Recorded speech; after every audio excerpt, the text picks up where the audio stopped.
दीड तास दुपारी मी पोलीस 12 गुंठे जागा काकांनी विकासासाठी दिलेली आहे. 12 गुंठे जागा आम्ही अजूनपर्यंत काहीही विकलेली नाही. 12 गुंठे जागा 2012 साली विकासाचा करार करण्यात आला.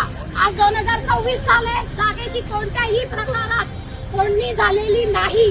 तरीही जागेमध्ये कन्स्ट्रक्शनचं काम चालू केलंय. 2020 साली मी घरासाठी प्रयत्न केलेला.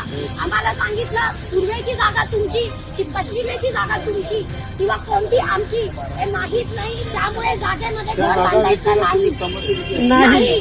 आमची कोणत्याच प्रकारची संमती नाही. 7 तळावर ज्यांचं नाव आहे, आमच्या जागेत 7 तळावर ज्यांचं नाव आहे, 24 गुंठे जागेत यांची कोणत्याच प्रकारची साईन नाही.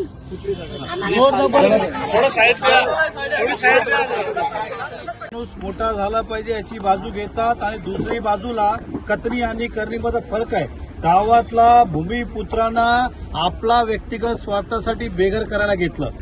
तुम्ही जागा विकत घ्या, मोठे व्हा, आमची शुभेच्छा.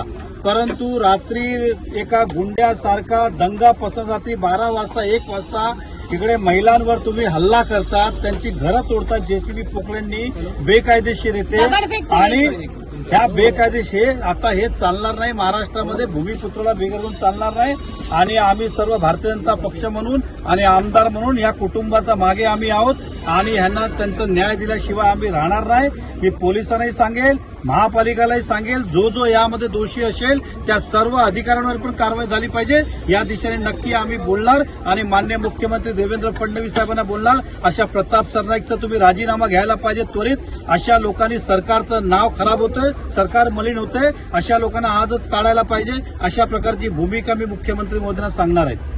आता पुढची भूमिका तुमची काय असणार? आमची भूमिका तेच सांगितलं, या लोकांना परत त्यांची जागा दिली पाहिजे, कोणी हलवता कामा नाही. आणि पोलिसांनी बेकायदेशीर हलवतात तर आमची लढाई मग पोलिसांबरोबर आहे.